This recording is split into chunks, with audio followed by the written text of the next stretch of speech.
বগুড়ায় মেহেদী হাসান হৃদয় নামে এক চিহ্নিত সন্ত্রাসীকে আটক করেছে জেলা গোয়েন্দা পুলিশ। গোপন সংবাদের ভিত্তিতে গোয়েন্দা পুলিশের একটি টিম গভীর রাতে অভিযান চালিয়ে তাকে গ্রেফতার করে। হৃদয় বগুড়া শহরের উত্তর চেলোপাড়া এলাকার চিহ্নিত সন্ত্রাসী ও যুবলীগ নেতা ছিলেন। বিগত সরকারের আমলে রাজনৈতিক ছত্রছায়ায় নানা অপরাধের সাথে জড়িত থাকাসহ হৃদয়ের বিরুদ্ধে হত্যা, চাঁদাবাজি, ডাকাতি সহ প্রায় 10টিরও অধিক মামলা রয়েছে বলে জানান গোয়েন্দা পুলিশ।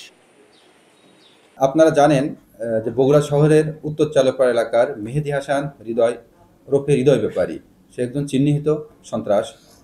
সে বিগত ক্ষমতাসীন দলের প্রভাবশালী নেতা, বগুড়া শহরের যুবলীগের সভাপতি লিটন পোদ্দারের বিশ্বস্ত সহযোগ হিসেবে এবং তৎকালীন সরকারের ক্ষমতাসীন প্রভাবশালী নেতাদের ছত্রছায়ায় উত্তর চালপাড়া এলাকাতে সে একটি সন্ত্রাসী বাহিনী গড়ে তোলে। এই সন্ত্রাসী বাহিনীর দ্বারা সে উক্ত এলাকায় চাঁদাবাজি, খুন, জমি দখল সহ বিভিন্ন অপরাধমূলক কর্মকাণ্ড পরিচালনা করে আসছিল।